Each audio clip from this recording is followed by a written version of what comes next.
बेटा आपके अध्याय 2 पर विविध प्रश्नावली। तो पहला क्वेश्चन है इसमें संबंध एफ एक्स बराबर क्या है, एक्स स्क्वायर जो एक्स की वैल्यू है वो less than greater than equal to 0 और लेस देन इक्वल टू 3 और 3x है जब x क्या है लेस देन इक्वल टू 10 और ग्रेटर देन इक्वल टू 3 है। ठीक है, और जो संबंध g है जी एक्स बराबर है एक्स स्क्वायर का जब x आपका ग्रेटर देन इक्वल टू 0 और लेस देन इक्वल टू 2 है, और 3x है जब x आपका लेस देन इक्वल टू 2 और ग्रेटर देन इक्वल टू 10। तो हमें दर्शाना है कि क्यों f एक फलन है और g फलन नहीं है। ठीक है, तो यहाँ पर क्या है f जो फलन है उसकी दो डेफिनेशन है। ठीक है, एक तो ये ऊपर वाली, एक नीचे वाली। ठीक है, तो f कौन कौन सी है, एफ एक्स बराबर एक्स स्क्वायर है जब अंतराल ये वाला है, और एफ एक्स बराबर 3x है जब अंतराल ये वाला है। तो इसमें आप देख रहे होंगे कि x बराबर 3 पर फलन दो जगह परिभाषित है। ठीक है, जब x बराबर 3 है तो एक्स स्क्वायर है, और जब x बराबर 3 है तो एफ एक्स बराबर 3x भी है। तो अब हमें देखना है कि x बराबर 3 पर इसकी एक ही इमेज आ रही है या दो इमेज आ रही है। अगर एक इमेज आएगी तो क्या होगा, फलन होगा। दो इमेज आएंगे तो फलन नहीं होगा। ठीक है, तो x बराबर 3 पर f x equal to x square, तो ये कितना आ गया f3 यानी 3 का स्क्वायर कितना है 9, और x बराबर 3 पर एफ एक्स बराबर 3x यानी f3 बराबर 3 गुणा 3 कितना है 9। दोनों पर 3 की इमेज क्या आ रही है 9 ही आ रही है। ठीक है, तो अतः एफ एक्स एक्स बराबर 3 पर क्या है परिभाषित है। तो इसलिए अतः जो फलन f है वो क्या है हमारा, अतः जो संबंध f है, ठीक है सॉरी संबंध f क्या है एक फलन है। ठीक है, अब दूसरा हमें दिया था जी एक्स। तो जी एक्स में क्या है आपका, इसमें दो जगह फलन की दो डेफिनेशन है। कौन कौन सी, जी एक्स बराबर एक्स स्क्वायर इस अंतराल पर, और जी एक्स बराबर 3x इस अंतराल पर। तो इसमें आप देख रहे होंगे कि एक्स बराबर 2 पर ये फलन दो जगह क्या हो रहा है डिफाइन हो रहा है। ठीक है, तो हम देखते हैं कि एक्स बराबर 2 पर फलन की जो वैल्यूज हो एक आ रही है या अलग अलग आ रही है। तो एक्स बराबर 2 पर हमने पहले निकाला जी एक्स, सॉरी यहाँ एफ जी एक्स आएगा, यहाँ भी जी एक्स, ये भी जी एक्स। तो g x equal to x square यानी जी टू बराबर 2 का स्क्वायर कितना 4। ठीक है, फिर दूसरा वाला ये वाला 3x, तो x बराबर 2 पर जी एक्स बराबर 3x, this implies ji to बराबर 3 गुणा 2 3 दूनी 6। तो यहाँ पर x बराबर 2 पर दो मान आ रहे हैं, एक तो 4 आ रहा है दूसरा 6 आ रहा है। तो x बराबर 2 पर जी एक्स क्या है परिभाषित नहीं है, तो अतः जी एक फलन नहीं है। ठीक है, तो ये हमें प्रूव करना था। अब आपका क्वेश्चन नंबर 2, एफ एक्स बराबर क्या है आपका एक्स स्क्वायर। तो F 1.1 minus f1 upon 1.1 minus 1 ज्ञात कीजिए।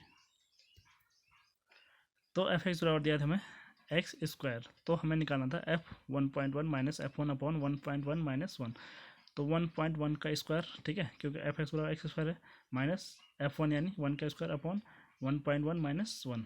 तो यहाँ क्या आ जाएगा 1.1 का स्क्वायर यानी कितना 11 समझ लो इसको, 11 का स्क्वायर कितना होता है 121, पर ये क्या है 1.1 है, तो 1.1 का स्क्वायर 1.21 और 1 का स्क्वायर 1 अपॉन इसको जब हम 1.1 को 1 से माइनस किया तो कितना आएगा 0.1। अब 1.21 को 1 से माइनस करेंगे तो कितना आएगा 0.21 अपॉन 0.1। जो हमने इसका दशमलव हटाया तो ऊपर क्या होगा आपका 10 से गुणा होगा। ठीक है, तो ये आ जाएगा आपका इंटू 10। ठीक है, तो ये आ जाएगा आपका 0.21 इंटू 10 अपॉन 1। इसका गुणा इसके साथ होगा तो ये कितना आ जाएगा आपका दशमलव एक स्थान पीछे डिस्प्लेस हो जाएगा यानी 2.1 हो जाएगा। तो 2.1 अपॉन 1 यानी कितना आ जाएगा 2.1। ठीक है, अब क्वेश्चन 3 में हमें निकालना है फलन एफ एक्स दिया हमें x square plus 2x plus 1 upon x square minus 8x plus 12 का प्रांत ज्ञात कीजिए। ठीक है, तो जो ये फलन हमें दिया गया है तो इसको परिभाषित करने के लिए जो आपके इसका जो हर होगा ये कभी भी जीरो नहीं हो सकता। ठीक है, अगर ये जीरो होगा तो ये क्या हो जाएगा अपरिभाषित हो जाएगा, इन्फिनिटी हो जाएगा।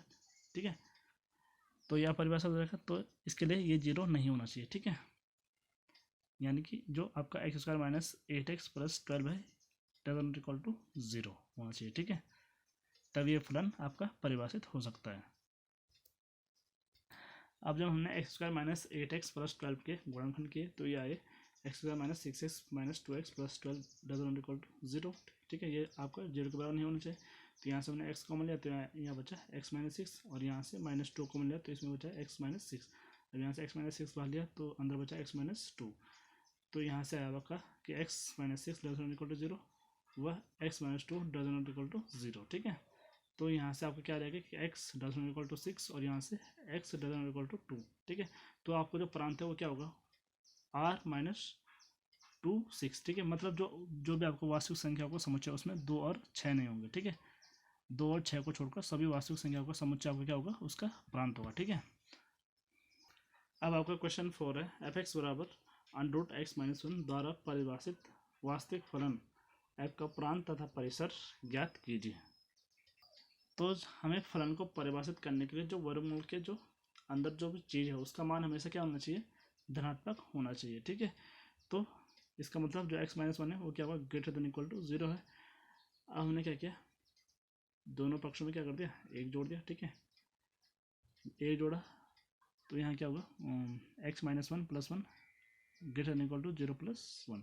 तो यहाँ वन से वन कैंसिल, तो ये क्या आया, x greater than equal to one. तो हमारा जो प्रांत है वो क्या आ गया, हमारा जो x के मान है वो क्या है, एक से बड़े या उसके बराबर। ठीक है, तो यहाँ से प्रांत क्या आ जाएगा आपका, close bracket one two infinity. ठीक है, इन्फिनिटी में क्या आ जाएगा आपका, ओपन ब्रैकेट होगा, क्लोज ब्रैकेट नहीं होगा। ठीक है, अब हमने क्या किया, y बराबर एफ एक्स लिखने पर, तो y बराबर क्या हो जाएगा आपका, अंडर एक्स माइनस वन। अब हमने दोनों पक्षों में वर्क किया। ठीक है, दोनों पक्षों में वर्क करने पर तो यहाँ क्या हो जाएगा, y square equal to x minus one, इसका अंडर उठ जाएगा, यह वन यहाँ आएगा तो क्या हो जाएगा, y square plus one equal to x. जो आपका एक्स है वो क्या है, greater than equal to one है। ठीक है, तो आपका जो वाई स्क्वायर प्लस वन है ये भी क्या होगा, एक से बड़ा या उसके बराबर हो सकता है। ठीक है, अब हमने क्या किया, दोनों पक्षों में एक घटाया, तो यहाँ से क्या हो जाएगा, y square plus one minus one greater than equal to one minus one. तो ये वन से वन कैंसिल, यहाँ भी वन से वन कैंसिल, तो आपका क्या है, y square greater than equal to zero. जब वाई आपका क्या है, तो आपका वाई भी क्या होगा, greater than equal to zero होगा। तो वाई क्या है आपका, एफ एक्स है, यानी जो भी उसकी रेंज है, तो आपका फलन का परिसर क्या हो जाएगा, close bracket zero to infinity, यानी जो ये वाला। ठीक है, तो वाई आपका क्या होता है, जितने भी वाई होंगे वो आपका क्या हो जाएगा, परिसर हो जाएगा। ठीक है, परिसर आइए आपको बताते हैं परिसर क्या होता है, कि सभी एफ एक्स के मानों का समुच्चय, एफ एक्स के सभी मानों का समुच्चय, यानी वाई के सभी मानों का समुच्चय वही होगा। तो जीरो टू क्या जाएगा, close bracket zero to infinity open bracket. ठीक है, क्वेश्चन नंबर 5 है, f x equal to mod x minus one द्वारा परिभाषित फलन वास्तविक फलन एफ का प्रांत तथा परिसर ज्ञात कीजिए। तो जो आपका जो मापांक फलन होता है, ठीक है, वो क्या होता है, सभी वास्तविक संख्याओं के लिए परिभाषित होता है, यानी जो आपका प्रांत है वो क्या हो जाएगा, आर हो जाएगा। ठीक है, और ये हमेशा, अभी आपको बताया था, इसका मान हमेशा क्या आता है, greater than equal to zero, यानी कि धनात्मक आता है। तो यहाँ से क्या हो जाएगा, mod x minus one greater than equal to zero, तो आपका परिसर क्या हो जाएगा, जीरो से बड़ा, यानी क्या होगा, पॉजिटिव होगा, यानी परिसर आपका आर पॉजिटिव, या इसकी जो रेंज है हो जाएगी close bracket zero to infinity. ठीक है, प्लस इन्फिनिटी तक। ठीक है, तो ये आपका परिसर हो जाएगा। क्वेश्चन नंबर 6, मान लीजिए कि एफ बराबर x comma x square upon one plus x square such that x belongs to R, R से आर में एक फलन है, तो एफ का परिसर निर्धारित कीजिए। तो एफ क्या है, एक आर टू आर में एक फंक्शन है। ठीक है, आर क्या होता है आपका रियल नंबर्स, और एफ बराबर हमें दिया है x comma x square upon one plus x square such that x क्या है, आर को बिलोंग करता है। ठीक है, तो यहाँ से अगर हम जो आपका x है ये क्या है, इसका एक ऑर्डर्ड पेयर है, यानी एफ एक्स बराबर आपका कितना होगा, ये वाला होगा।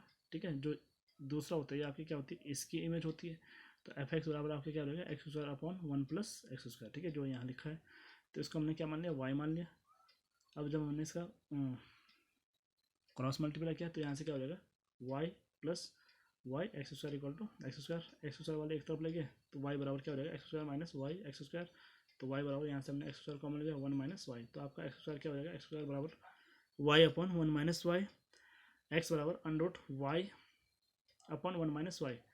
तो ये क्या है, रियल नंबर को बिलोंग कर रहा है। तो यानी कि जो भी ये अंडर के अंदर जो भी संख्या है, जो भी क्वांटिटी है, ये हमेशा क्या होगी, जीरो से बड़ी या उसके बराबर होगी। तो इसका मतलब क्या है, क्या है, ग्रेटर देन इक्वल टू 0, या तो उसके बराबर है या उससे बड़ी है। ठीक है, जब 0 के बराबर कब होगी, जब आपका y क्या होगा, 0 होगा। ठीक है, ये तो 0 हो नहीं सकता, ये 0 होगा तो ये आपका इन्फिनिटी हो जाएगा। ठीक है, तो आपका ये 0 कब होगा, जब आपका y क्या होगा, 0 होगा। ठीक है, और दूसरा क्या है, y upon 1 minus y greater than 0। तो जब ये आपका 0 से बड़ा होगा, जब आपके ये जो दोनों हैं ये क्या होंगे, 0 से बड़े होंगे। ठीक है, यहाँ तो ये ठीक हो गया। ठीक है, अब इसको सॉल्व करते हैं। 1 माइनस वाई ग्रेटर देन 0, दोनों पक्षों में क्या क्या एक घटाया, तो यहाँ से क्या आया, y minus 1 minus y minus 1 greater than 0 minus 1, तो यहाँ 1 से 1 कैंसिल हो गया। ठीक है, तो यहाँ आया minus y greater than minus 1। तो हम अब हमें क्या किया, दोनों पक्षों में माइनस 1 से गुणा किया। तो माइनस 1 से जब गुणा करते हैं हम, जब किसी भी किसको रैखिक असमीका को, इनइक्वालिटी को जब हम माइनस से गुणा करते हैं तो उसका साइन क्या हो जाता है, चेंज होता है, यानी y लेस देन अब 1 हो जाएगा। ठीक है, तो अब हमारा क्या आया, जो आपका क्या है y है वो किन किन जगह में डिफाइन हो रहा है, या तो y 0 से बड़ा है या उसके बराबर है या 1 से छोटा है। तो आपका y क्या आ जाएगा, y greater than equal to 0 या लेस देन 1। तो फलन का परिसर क्या हो जाएगा, 0 तो इसमें क्या होगा, इंक्लूड होगा, तो इसमें क्लोज ब्रैकेट आ जाएगा 0 और 1 में ओपन ब्रैकेट, तो ये आपका फलन का परिसर हो जाएगा। ठीक है, अब क्वेश्चन नंबर 7 है। मान लीजिए कि एफ जी दो फंक्शन है। ठीक है, और जो दोनों फंक्शन क्या है, आर टू आर में है, क्रमशः एफ एक्स बराबर एक्स प्लस 1 और जे एक्स बराबर 2x माइनस 3 द्वारा परिभाषित है। तो एफ प्लस जी, एफ माइनस जी और एफ वन जी ज्ञात कीजिए। ठीक है, तो सबसे पहले हमें निकालना है एफ प्लस जी। ठीक है, अब जो भी इनको ऐड करके आइए, दो ये भी क्या होगा, एक एक्स का फंक्शन होगा, तो इसलिए हमने बाहर से एक्स लिख दिया। ठीक है, तो ये आपका क्या होगा, किसके बराबर होगा, एफ एक्स प्लस जी एक्स। तो एफ एक्स आपका ये है, जी एक्स है, दोनों का ऐड किया हमने, तो क्या आया 3x माइनस 2। फिर हमें निकालना है एफ माइनस जी, दोनों एक्स के फंक्शन होंगे एक्स, तो ये कैसा आएगा, एफ एक्स माइनस जी एक्स। तो एफ एक्स क्या है, x plus 1 minus bracket 2x minus 3। ठीक है, जब ब्रैकेट ओपन हुआ तो ये माइनस हो जाएगा, इसका चिन्ह प्लस हो जाएगा, तो ये कितना हो जाएगा, x minus 2x minus x 1 plus 3 plus 4, तो ये आ जाएगा आपका माइनस एक्स प्लस 4। फिर हमें निकालना था एफ वन जी, तो ये भी एक्स का फंक्शन होगा, तो ये कैसा आएगा, एफ एक्स अपॉन जी एक्स। तो एफ एक्स आपका क्या है, x plus 1 upon 2x minus 3। ठीक है, तो ये आपका फंक्शन डिफाइन कब होगा, जब आपका ये जो जी एक्स है ये वाला, ये 0 नहीं होगा, 2x minus 3 doesn't equal to 0। तो ये 0 कब नहीं होगा, जब आपका x बराबर 3/2 नहीं होगा। ठीक है, जब x बराबर 3/2 हो गया तो यहाँ से क्या आ जाएगा, 2 से 2 कटा, 3 माइनस 3 0। ठीक है, तो यहाँ तो इसका मतलब क्या है, x का मान 3/2 नहीं होना चाहिए। ठीक है, तभी ये फंक्शन आपका डिफाइन होगा। ठीक है, अब है आपका क्वेश्चन नंबर 8। मान लीजिए कि f बराबर 1 1 2 3 0 माइनस 1 माइनस 1 माइनस 3 जेड से जेड में एक क्या है, फलन है, जहाँ एफ एक्स बराबर क्या है, ए एक्स प्लस बी द्वारा परिभाषित एक फलन है। ठीक है, तो ए और बी कोई पूर्णांक है, तो हमें ए और बी ज्ञात करना है। ठीक है, तो एफ क्या है, एक जेड से जेड में एक फलन है। एफ बराबर हमें ये दिया था 1 1 2 3 0 माइनस 1 माइनस 1 माइनस 3। ठीक है, एफ एक्स बराबर था ए एक्स प्लस बी द्वारा परिभाषित, ठीक है, एक फलन है। तो एफ वन यहाँ क्या है, एफ वन 1 है, और यानी एक्स से क्या आएगा, जब हम यहाँ एफ वन निकालेंगे तो यहाँ क्या आ जाएगा, ए इंटू 1 यानी ए प्लस बी। तो 1 बराबर ए प्लस बी या ए प्लस बी बराबर 1, तो ये समीकरण 1 होगी। एफ टू यहाँ कितना है, 3 है। ठीक है, एफ टू 3 आ गया, और जब यहाँ हम एफ टू रखेंगे तो यहाँ क्या आ जाएगा, 2a प्लस बी यानी 2a प्लस बी बराबर 3। तो ये आपके समीकरण 2 हो गया। तो अब हम क्या किया, समीकरण 2 से समीकरण 1 को माइनस कर दिया, तो यहाँ से क्या आ जाएगा, बी से बी कैंसिल। ठीक है, तो 2a माइनस ए 3 माइनस 1 2, तो ए बराबर 2 आ गया। अब हमें क्या किया, एक मान समीकरण 2 में, एक या दो किसी में रख सकते हैं, तो हमने समीकरण 1 में रखा, तो इसमें रखेंगे तो क्या आ जाएगा, 2 प्लस बी बराबर 1 या बी बराबर 1 माइनस 2, तो कितना आ जाएगा, माइनस 1 या, तो बी बराबर कितना आ गया, -1 और ए बराबर कितना था, 2। ठीक है, यही हमें ज्ञात करना था। अब आपका क्वेश्चन नंबर 9 है। आर बराबर a b such that a b belongs to N, यानी नेचुरल नंबर, तथा ए बराबर क्या है आपका, बी स्क्वायर, यानी जो आपका ए वाला है ये बी का स्क्वायर है। ठीक है, द्वारा परिभाषित एन से एन में एक संबंध आ रहा है। तो क्या निम्नलिखित कथन सत्य है, तो देखते हैं इनको। तो पहला वाला है इसका, a to a belongs to R, सभी ए बिलोंग्स टू एन यानी नेचुरल नंबर। तो यहाँ असत्य है, क्योंकि ए क्या है, खुद के स्क्वायर के बराबर नहीं हो सकता है, ये सिर्फ किसके लिए है, ए बराबर 1 के लिए सत्य है। ठीक है, क्योंकि 1 का स्क्वायर 1 के बराबर होता है, ना कि सभी प्राकृतिक संख्याओं एन के लिए। ठीक है, तो ये इसलिए क्या है, एक असत्य है। ठीक है, अब सेकंड वाला क्या है, a b belongs to R का तात्पर्य है कि बी बिलोंग्स टू आर, तो ये भी क्या है, असत्य है, क्योंकि ए बराबर बी स्क्वायर है तब बी बराबर ए स्क्वायर सत्य नहीं है। ठीक है, उदाहरण के लिए हमने क्या लिया, 4 क्या है, 2 का स्क्वायर है, और 2 4 के स्क्वायर के बराबर नहीं होता है। ठीक है, तो इसलिए क्या है, असत्य है। ठीक है, अब थर्ड वाला था a b belongs to R, b c belongs to R का तात्पर्य है कि a c belongs to R, तो यहाँ भी क्या है, असत्य है, क्योंकि अगर ए बी के स्क्वायर के बराबर है तो यहाँ से क्या आ जाएगा, बी बराबर सी स्क्वायर। ठीक है, तो जब हमने ये रखा, दिस इम्प्लाइज ए बी के स्क्वायर बराबर है, पर बी क्या है आपका, सी स्क्वायर बराबर है, तो बी की जगह हमने सी स्क्वायर लिखा, तो सी स्क्वायर का होल स्क्वायर कितना आ जाएगा, सी की पावर 4, तो ए बराबर क्या आ रहा है, सी की जगह 4, ना कि ए बराबर सी स्क्वायर आ रहा है। ठीक है, तो a does not equal to c square, तो इसका मतलब क्या आ जाएगा, a c does not equal to R, तो इसलिए क्या है, असत्य है। ठीक है, अब आपका क्वेश्चन नंबर 10 है, मान लीजिए कि ए बराबर 1 2 3 4, बी बराबर है 1 5 9 11 15 16, और एफ बराबर है 1 5 2 9 3 1 4 5 2 11। क्या निम्नलिखित कथन सत्य हैं? ठीक है, तो देखते हैं इसको। तो जब हमने इसका फिगर बनाया तो क्या है, ये आपका ए क्या था, 1 2 3 4, और बी था आपका 1 5 9 11 15 और 16। तो यहाँ क्या है, क्योंकि एफ ए क्रॉस बी का एक उपसमुच्चय, ठीक है, जब हम ए क्रॉस बी निकालेंगे तो जो एफ है क्या है, इसका एक उपसमुच्चय आएगा, तो अतः यहाँ क्या एक संबंध है। ठीक है, तो पहला कथन आपका क्या है, सत्य है। ठीक है, पहला कथन क्या था आपका कि जो एफ है वो ए से बी में एक संबंध है, तो ये आपका सत्य है। ठीक है, और दूसरा वाला देखो, दूसरा वाला था आपका कि एफ ए से बी में एक फलन है, ये हमें बताना है। तो यहाँ देखो जो 2 है वो क्या है, 9 से भी जुड़ा है और 11 से भी जुड़ा है। ठीक है, तो क्रम देखो 2 और 2 9 तथा 2 11 के प्रथम घटक समान है। ठीक है, दोनों समान है, तो अतः यह एक क्या है, फलन नहीं है, तो यह कथन क्या है आपका, असत्य है। ठीक है, क्वेश्चन नंबर 11 है, मान लीजिए कि एफ बराबर ए बी की इमेज क्या है, ए प्लस बी, और ए बी आपका जेड को बिलोंग कर, यानी पूर्णांक को द्वारा परिभाषित जेड क्रॉस जेड का एक उपसमुच्चय है, तो क्या एफ जेड से जेड में एक फलन है? अपने उत्तर का औचित्य भी स्पष्ट कीजिए। ठीक है, तो हमें ये दिया गया था कि एफ बराबर a plus b, a b belongs to Z. ठीक है, तो अब यदि हम ए बराबर 0 लेंगे, अब बी बराबर 1 लेते हैं। ठीक है, तो ये क्या हो जाएगा आपका, ए बी यानी ए इंटू बी, 0 इंटू 1 0, और इसकी जो इमेज आ गई वो ए प्लस बी थी, तो ए प्लस बी यानी 0 प्लस 1 इक्वल टू 1, जो कि क्या आएगा, 0 1 बिलोंग्स टू एफ। ठीक है, यानी 0 1 इसको बिलोंग कर रहा है। ठीक है, फिर और यदि हम ए बराबर 0 लेते हैं तथा बी बराबर 2 लेते हैं, तो ए भी आपके क्या आ जाएगा, 0 इंटू 2 यानी 2 गुणा 0 कितना आएगा, 0, और ए प्लस बी यानी 0 धन 2 कितना आएगा, 2 आएगा, तो यहाँ 0 1 एफ को बिलोंग कर रहा था, यहाँ से 0 2 एफ को बिलोंग कर रहा है, जो कि क्या है, फलन में संभव नहीं है, क्योंकि 0 की 2 इमेज आ रही है, एक तो 1 आ रही है, एक तो 2 आ रही है। ठीक है, तो अतः यह एक फलन नहीं है। ठीक है, अब आपका क्वेश्चन नंबर 12 है, मान लीजिए कि ए बराबर 9 10 11 12 13 तथा एफ ए टू एन में एक फलन है, एफ एन बराबर जहाँ एन का महत्तम अभाज्य गुणक द्वारा परिभाषित है, तो एफ का परिसर हमें ज्ञात करना है। ठीक है, तो यह हमें दिया था ए बराबर 9 10 11 12 13, और एफ था हमारा ए टू एन में कोई फंक्शन है, और एफ एन हमें दिया है, एफ एन बराबर एन का महत्तम अभाज्य गुणक, तो एन बराबर 9 के लिए क्या हो जाएगा, 9 के गुणनखंड क्या आ जाएंगे आपके, 1 गुणा 3 गुणा 3, तो इसका महत्तम अभाज्य गुणक क्या है, 3 है, 9 का महत्तम अभाज्य गुणक 3, एन बराबर 10 के लिए, तो 10 बराबर इसके हमने वो निकाले अभाज्य गुणनखंड, तो क्या आ जाएगा 1 गुणा 2 गुणा 5, तो 10 का महत्तम अभाज्य गुणक क्या है, 5। इसी प्रकार 11 के लिए एन बराबर 11 के लिए 11 बराबर 1 गुणा 11, तो 11 का महत्तम अभाज्य गुणक क्या आ जाएगा, 11। ठीक है, अब एन बराबर 12 के लिए 12 के पहले अभाज्य गुणनखंड निकालेंगे, 1 गुणा 2 गुणा 2 गुणा 3, तो 12 का महत्तम अभाज्य गुणक कितना गया, 3।